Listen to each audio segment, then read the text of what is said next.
মানে ঘুমাতে যাব তখন আবার মাই গুডনেস, এরকম করে সে সারা রাতে মানে রাত 3টা থেকে ভোর সকাল 8টা পর্যন্ত 4বার আমার সাথে এইরকম করলো। প্রথম তো 4-5 দিন তো রেগুলার হলো, তারপর আমি আমার ব্লিডিং অফ হচ্ছিল না, আমার কন্টিনিউ হচ্ছিল ব্লিডিং।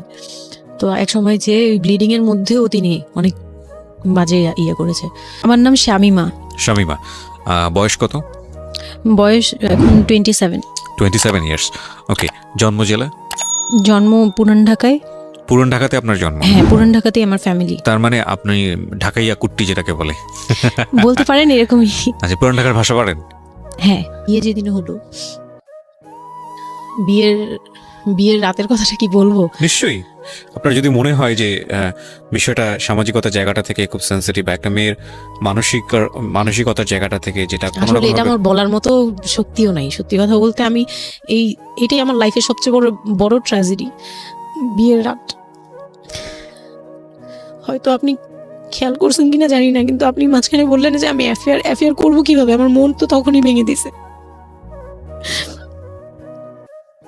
আমার ভিতরে একটা ভয় কাজ করে।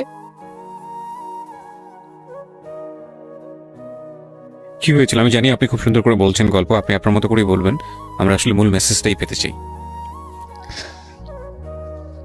লোকটা হচ্ছে সামাজিকভাবে সবার কাছে খুব ভালো, সবার কাছে ভালো বলতে মানে গলিতে বা এলাকায় কিছু করে না, সেই এলাকায় খুব ভালো, ব্যবসা করে, খুব সহজ সরল ভাবে দোকানে যাচ্ছে, আসতেছে, খাচ্ছে, ঘুমাচ্ছে, নর্মাল।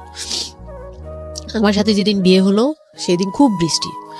তো আমার তো ওই একদিনই আমার ভাবির রুমে, ওই দিনই আমি তার রূপ দেখে ফেলছি। তো তখন থেকে আমার তাকে দেখলে মানে গা শিউরে উঠতো, যে মনে হতো যে ভয়ঙ্কর একটা কিছু করবে।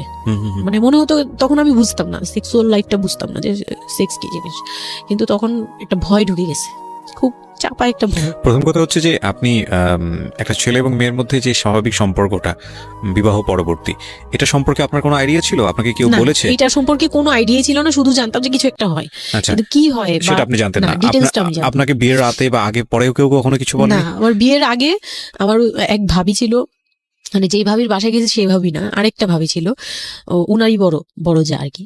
তো ওই ভাবি আমাকে জাস্ট কানে কানে বলছে যে আজকে কিন্তু যাই হোক একদম চুপ থাকবি, আমাকে এইভাবে বলছে। শুধু এটা বলেছে? শুধু এটা বলছে, আজকে যাই হোক। আরো ভয়ানক কথা বলেছে, মানে এটা শুনলে তো আরো ভয় লাগে। যাই হোক কি হবে, বলে কিছু বুঝো না তুমি, হ্যাঁ কিছু এতই ছোট, কিছু বুঝো না, এইগুলি বলতেছে। মানে আপনার মনে আরো বেশি ভয় ঢুকে গিয়েছে? কোন ধরনের চিল্লাচিল্লি করবি না, চুপচাপ থাকবি, মানে জাস্ট হাসি মুখে এরকম করে বলছে। কিন্তু আমার কাছে একটু ভয় লাগছে তখনই, যে এই লোকটা তো ওই সময় যদি এরকম মানে খপ করে জড়া ধরতে পারে, এই লোক কি করতে পারে, কি হতে পারে, মানে এই টাইপের একটা ভয় কাজ করছে তখন এই জিনিসগুলো বুঝতাম না, মানে ফিজিক্যাল রিলেশন বা এগুলি এই সম্পর্কে কিছুই জানতাম না। জানতাম যে কিছু একটা হয়, হাজবেন্ড ওয়াইফে কিছু হয়, কিন্তু কি হয় এটা জানতাম না, এরকম ছিলাম।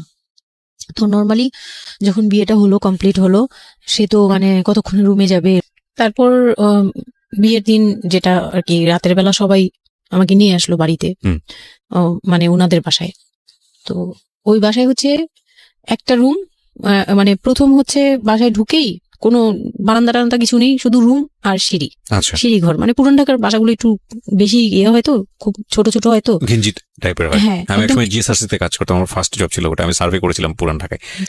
তো যেটা বলছিলাম যে ওই রাতে ওই একটা রুম, এরকম রুমের উপরে রুম, তার উপরে রুম, মানে সিঁড়ি রুম এরকম। আর প্রথম যে রুমটা মানে নিচতলায় যে রুমটা ছিল, সেই নিচতলা রুমের সিঁড়ির নিচে ছিল চুলা আর বাথরুম, সিঁড়ি কর্নারে। ওকে, মানে এটা হচ্ছে ওদের নিজের বাড়ি। ওকে, এইটুকুই ছিল। মানে 3টা রুম, মানে হচ্ছে হলো এক ধরনের বিল্ডিং, একটা বিল্ডিং, একতলা, দুতলা, 3তলা এরকম বিল্ডিং, বা 3টা রুম। হ্যাঁ, 3তলা বিল্ডিং, কিন্তু সিঁড়ি আর রুম। আমরা কত অল্প জায়গার মধ্যে এই জিনিসটা ম্যানেজ করেছে। হ্যাঁ, আমি পরে শুনেছি যে এটা আধা কাঠারও নিচে, ওইটা 1 শতক বা হাফ শতক জমি যেটাকে বলে। হ্যাঁ হ্যাঁ, শুধু একটা রুম আর সিঁড়ি, এইটুকু। তো ওইটুকুর মধ্যেই মানে বাড়িটা। তো ওই বাড়িতে আমার খালার বাড়ি ছিল, আমি তো প্রায়ই যেতাম, বেড়াতে যেতাম ছোটবেলায়। তো আমাকে নিয়ে গেল, আর 3তলার রুমে সবচেয়ে পরের রুম যেটা, ওটাতে আবার আমার মানে মেঝো দেবর সম্পর্কে ছিল, সে আমাদের মানে আমার বিয়ের 12 বছর আগে বিয়ে করে ফেলছে। সে লাভ ম্যারেজ করছে, মানে উপযুক্ত বয়সে বিয়ে করে।